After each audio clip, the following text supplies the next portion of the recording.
Al-Iman TV, sarana penyubur keimanan. Alhamdulillah wassalatu wassalamu ala Rasulillah wa ala alihi wa ashabihi wa man tabi'ahum bi ihsanin ila yaumiddin, amma ba'd. Para pemirsa Al-Iman TV, para pendengar radio Suara Al-Iman, kaum muslimin, kaum muslimat yang semoga senantiasa dirahmati oleh Allah Subhanahu wa taala.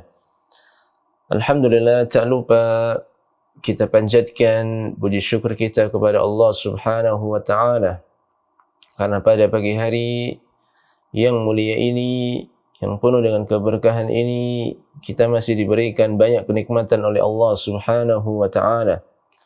Nikmat iman masih menancap kuat dalam diri kita. Nikmat sehat, demikian pula nikmat taufik dari Allah Subhanahu wa taala, sehingga pada pagi hari ini kita masih bisa diberikan kemudahan untuk beribadah kepada Allah Subhanahu wa taala. Ibadah-ibadah yang wajib maupun ibadah-ibadah yang sunnah, yang mana kita melakukannya, insyaallah kita usahakan untuk selalu ikhlas dan sesuai dengan contoh dan petunjuk dari Nabi kita Muhammad sallallahu alaihi wasallam. Ma'asyiral muslimin wal muslimat, para pemirsa Al-Iman TV, para pendengar radio Suara Al-Iman yang semoga senantiasa dirahmati oleh Allah Subhanahu wa taala. Insyaallah pada kesempatan kali ini kita akan lanjutkan pembahasan dari kitab 40 hadis sebagai senjata bagi seorang muslim dalam menghadapi bala maupun wabak. Ya. Dan kita masuk dalam pembahasan al-azkar wal ruqa, yaitu zikir-zikir, doa-doa, ya, yang diajarkan oleh Rasulullah sallallahu alaihi wasallam tatkala seorang tertimpa musibah ataupun bala, ya, seperti sakit ataupun yang semisalnya, maka Nabi kita Muhammad sallallahu alaihi wasallam memberikan pengajaran kepada kita agar kita melakukan apa-apa yang dicontohkan oleh Rasulullah sallallahu alaihi wasallam. Karena beliau adalah sebaik-baik tauladan, sebaik-baik contoh. Ya, figur yang baik bagi seluruh umat manusia. Ya. Dan ketika sedang dalam keadaan tertimpa musibah seperti sakit ataupun yang semisalnya, maka beliau pun memberikan petunjuknya, bimbingannya, pengajarannya kepada kita, sehingga kita tidak salah dalam melakukan sesuatu tatkala kita tertimpa musibah. Kita baca hadis yang ke-29 an Aisyah radhiyallahu anha, dari Aisyah, semoga Allah meridhai beliau, anna an-nabiy sallallahu alaihi wasallam kana yu'awwidhu ba'dha ahlihi wa yamsahu biyadihi al-yumna. Aisyah radhiyallahu anha menceritakan bahwasannya Nabi sallallahu alaihi wasallam dahulu pernah meminta perlindungan buat sebagian keluarganya.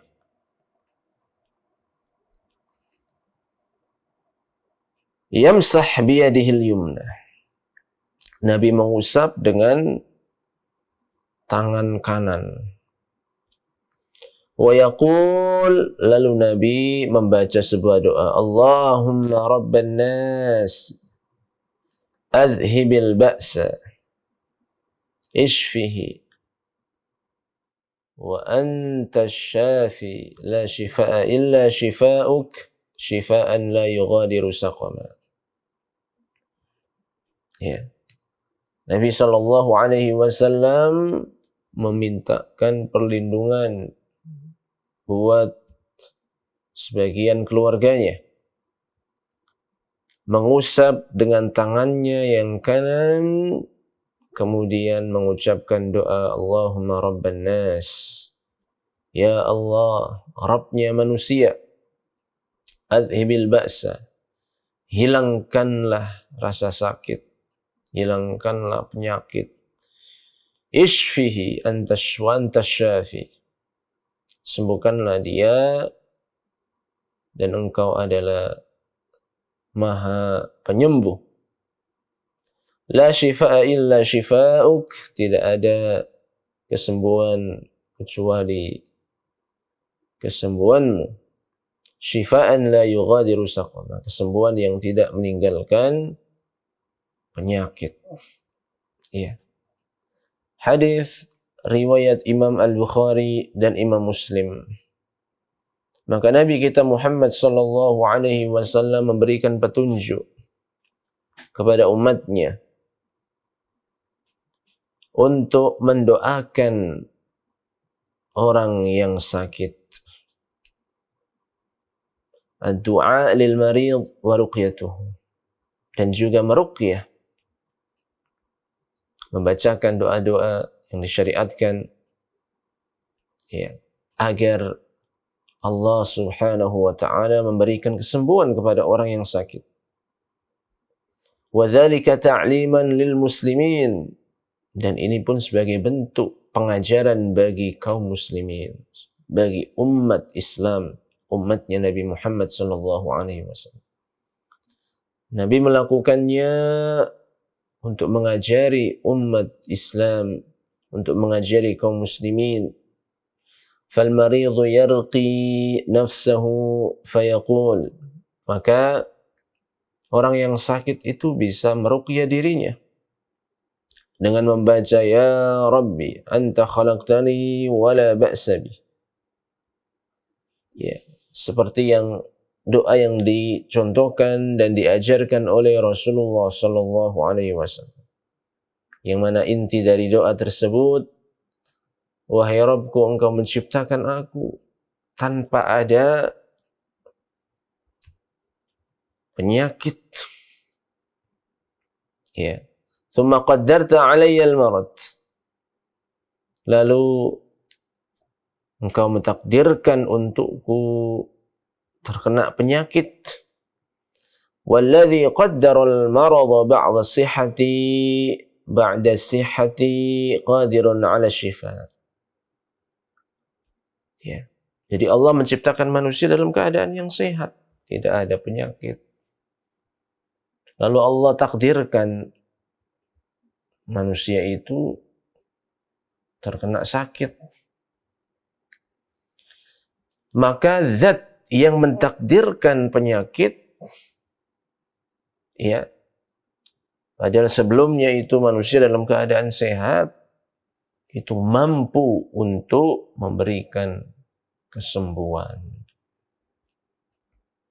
Ya.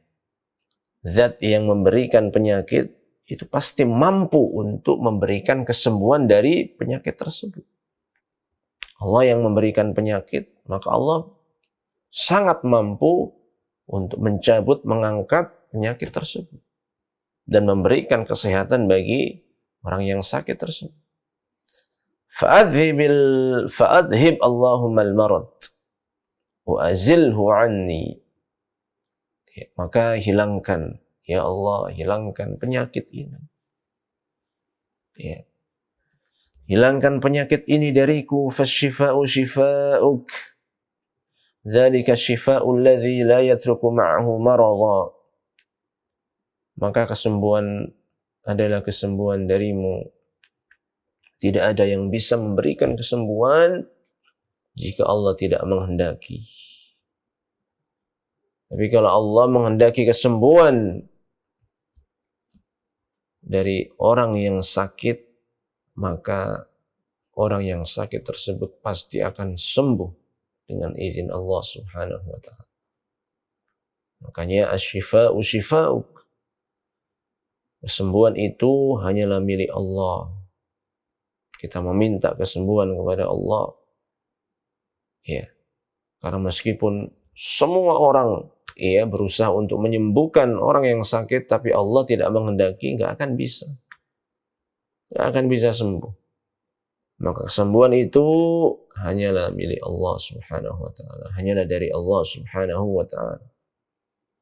Kesembuhan yang sempurna yang tidak meninggalkan bekas sakit. وَمَا الطَّبِيبُ وَالدَّوَاءُ إِلَّا أَسْبَابٌ هِيَ بِيَدِكَ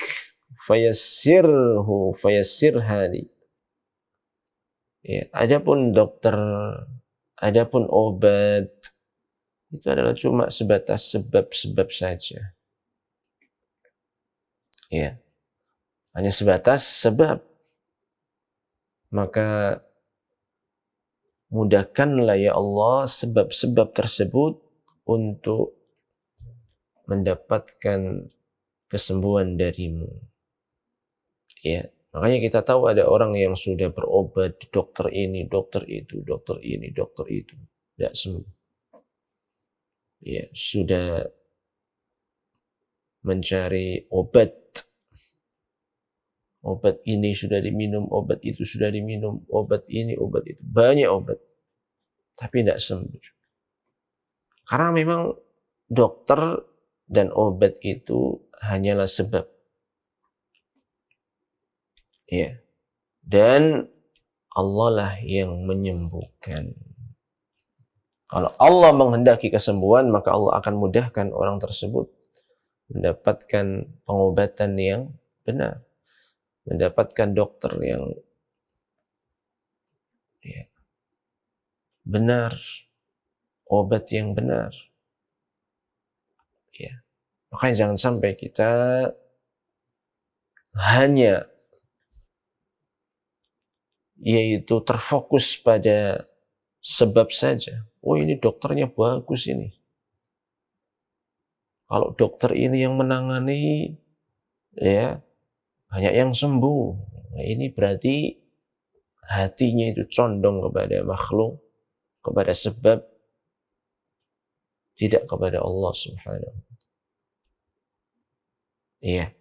Maka dokter dan obat itu hanya sebab saja. Yang menentukan, yang menetapkan, yang memberikan kesembuhan adalah Allah Subhanahu wa ta'ala. Maka di antara faedah yang bisa diambil adalah hadis ini menunjukkan ketundukan dan keridhaan seorang muslim kepada Allah Subhanahu wa ta'ala. Dan menunjukkan tawakalnya seorang muslim yang mana hatinya bersandar kepada Allah ketika dia ditimpa musibah berupa penyakit. Dia bersandar kepada Allah. Hatinya itu condong, bersandar, bergantung kepada Allah Subhanahu wa ta'ala. Ya, dzalika annal amra kullahu biyadihi azza wa jalla. Karena segala perkara itu di tangan Allah Subhanahu wa ta'ala. Ya. Maka tadi itu, seorang muslim tunduk dan ridha serta tawakal, bersandar, bergantung hanya kepada Allah Subhanahu. Ya.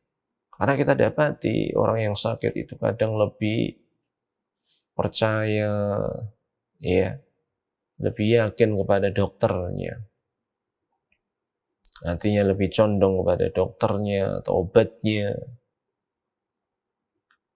Ya. Dan lupa untuk berdoa, memohon, meminta kepada Allah Subhanahu wa ta'ala. Padahal tidak ada kesembuhan kecuali datangnya dari Allah Subhanahu wa ta'ala. Ya.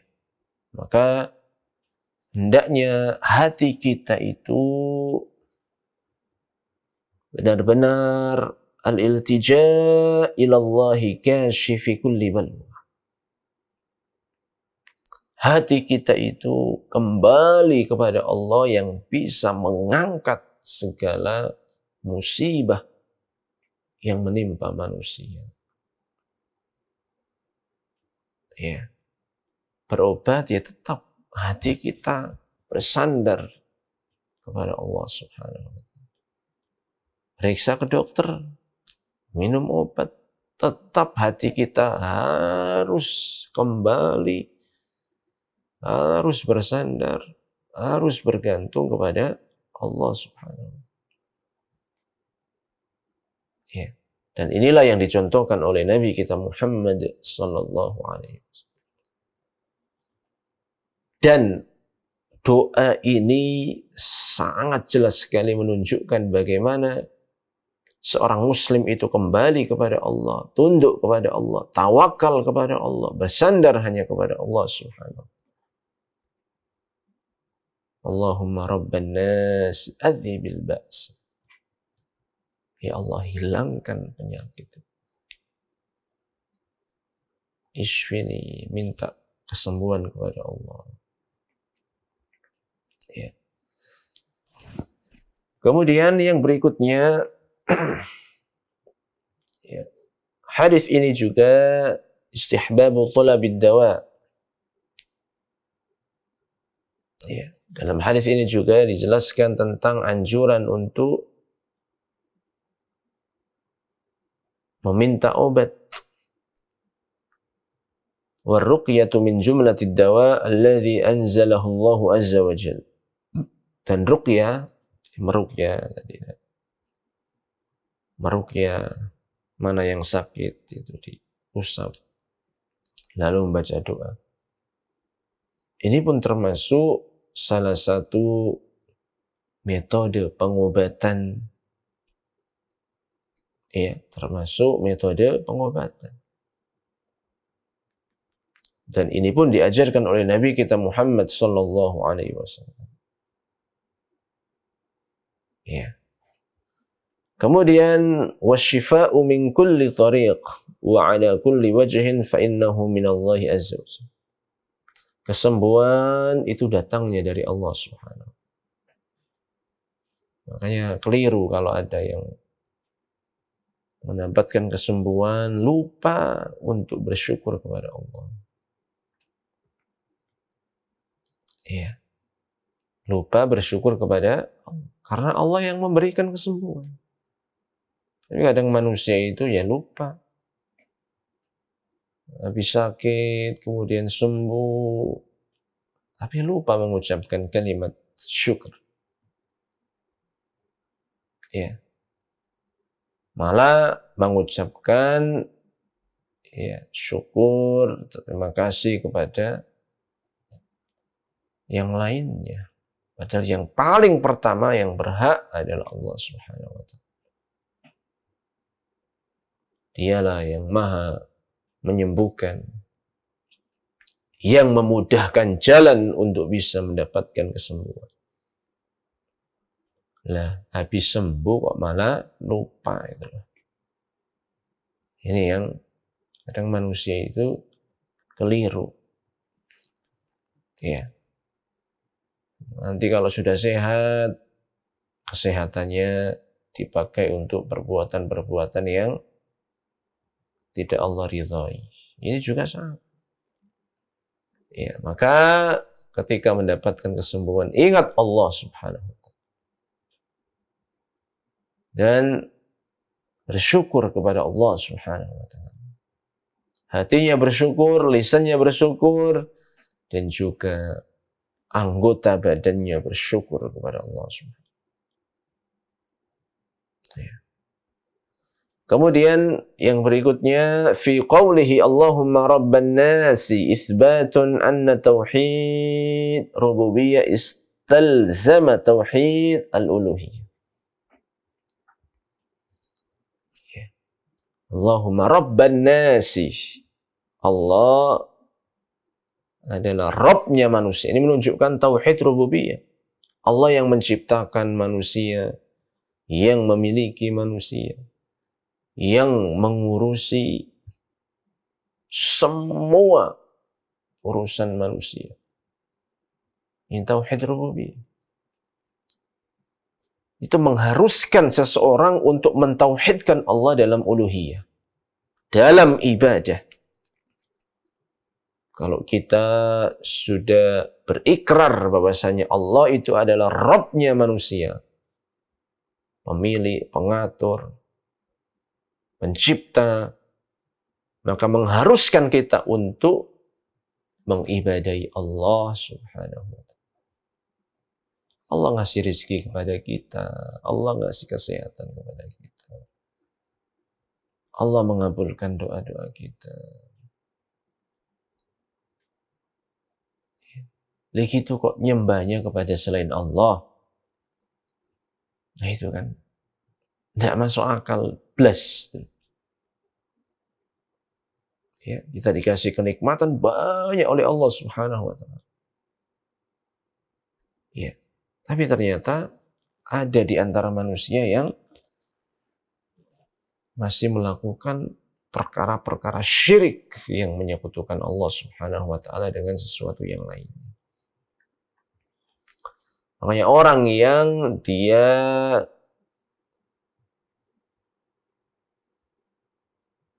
meyakini akan rububiyah, Allah itu pencipta, Allah itu pemilik, Allah itu pengatur segala sesuatu, pasti akan tunduk beribadah hanya kepada Allah. Tidak mau beribadah kepada hewan, ibadah kepada patung, kepada benda keramat. Tidak mau. Hanya ibadah kepada Allah. Tauhid uluhiyah. Ya. Makanya setelah mengucapkan Allahumma rabban nasi adhibil ba'sa ishfi, itu kan doa. Dan doa itu kan termasuk ibadah. Mintanya kepada Allah, kesembuhan kepada Allah. Faman aqarra bi anna Allah al-khaliq lima fis samawati wal ardi wa min jumlati khalqihi al-waba fala yarfa'uhu illa. Barang siapa yang dia berikrar bahwasanya Allah adalah pencipta segala sesuatu yang ada di langit-langit dan bumi,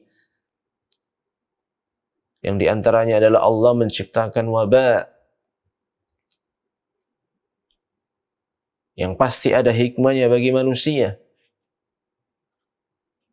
Meskipun tampak wabah ini kok banyak menjadikan manusia sengsara, tapi kita yakin bahwasanya pasti ada hikmah yang sangat-sangat luar biasa bagi manusia ketika Allah menciptakan bala tersebut.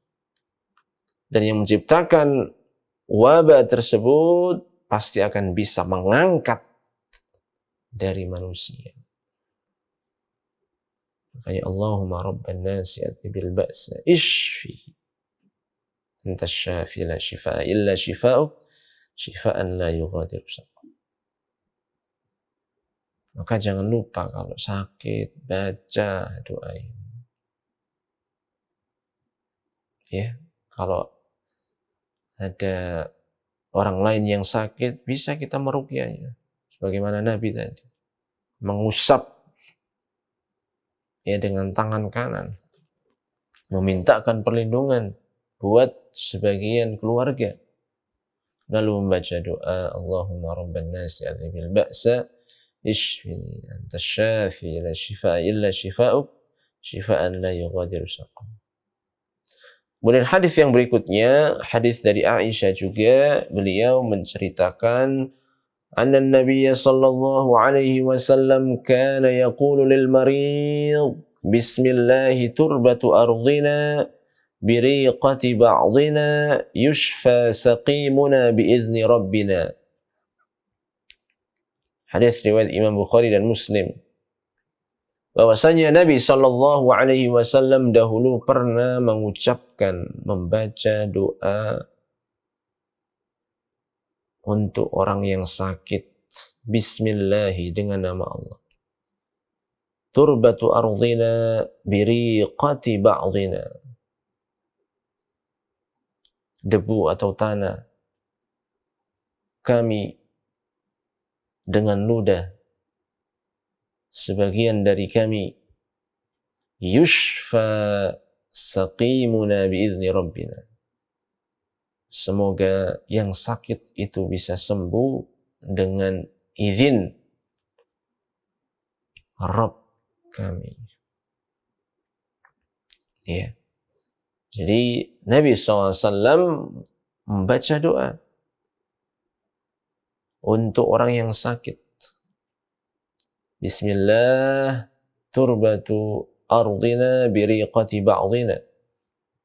Dengan nama Allah, debu dari tanah kami dengan ludah sebagian dari kami, yushfa saqimuna biizni rabbina. Orang yang sakit dari kami akan sembuh dengan izin Rabb kami.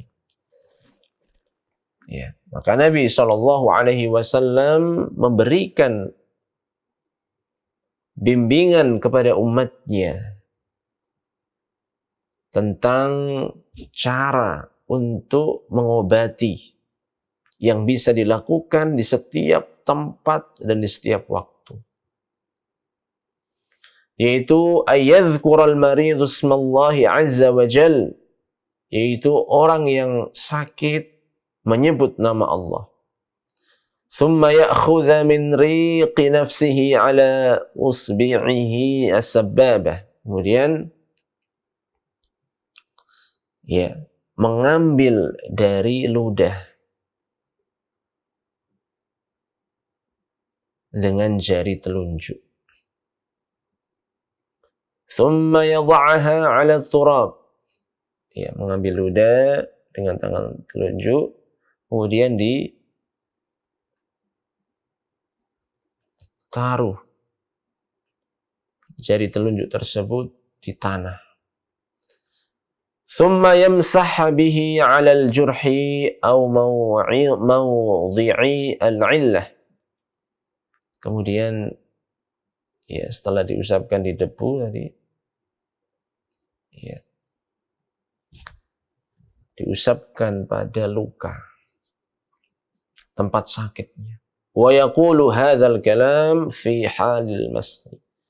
Kemudian membaca doa tersebut tatkala mengusap bagian yang sakit. Bismillahi turbatu ardina biriqati ba'dina yushfa saqimuna biizni rabbina. Itu dibaca tatkala mengusap dengan tangan yang sudah dikasih ludah dan ditaruh di tanah lalu diusap di tempat yang sakit dengan membaca doa tersebut. Jumhur para ulama mengatakan bahwasannya yang dimaksud dengan ardina fil hadis, dalam hadis tersebut adalah tanah di manapun. Tanah di manapun. Meskipun ada juga yang berpendapat bahwasanya maksud tanah di situ adalah tanah Madinah. Tanah kota Madinah secara khusus karena keberkahan tanah tersebut. Wasti'malu turab fihi isyaratun ila al-khalqil awal wa tadhkirun bihi liyatawadha' wa yakhdha' al-bashar li khaliqihim. Dalam cara pengobatan tersebut dijelaskan bahwasannya tadi menggunakan tanah itu mengisyaratkan bahwasanya penciptaan manusia yang pertama kali itu dari tanah. Diingatkan kita itu bahwasanya kita itu asalnya dari tanah. Agar kita itu tawadhu, tidak sombong. Akan tetapi kita rendah hati terhadap sesama manusia. فَالَّذِي خَلَقَ الْخَلْقَ مِنْ تُرَابٍ عَلَى تَمَامٍ دُونَ وَجَعٍ وَوَبَاءٍ قَادِرٌ عَلَى أَنْ يَجْعَلَ الشِّفَاءَ وَرَفْعَ الْوَبَاءِ فِي التُّرَابِ الَّذِي خُلِقَ مِنْهُ الْبَشَرُ. Maka Allah yang menciptakan manusia dari tanah tanpa ada penyakit. Ya. Maka Allah pun mampu untuk menghilangkan penyakit-penyakit tersebut. Kalau seseorang itu terkena penyakit. Ya, dengan tanah yang manusia itu diciptakan darinya. Nah, jadi ya, ini diantara penjelasannya. Ya, ini diantara penjelasannya. Kemudian innar ruqa laha atharun ajibatun tata'aqadul 'uqulu 'anil wusuli ila haqiqatiha wa tataqasarul fuhum 'an idraki fahmiha. Bahwasannya ruqyah ya tadi itu membaca doa ya tatkala mengusap bagian yang sakit, yang mana jari telunjuknya itu ada ludah dan diletakkan pada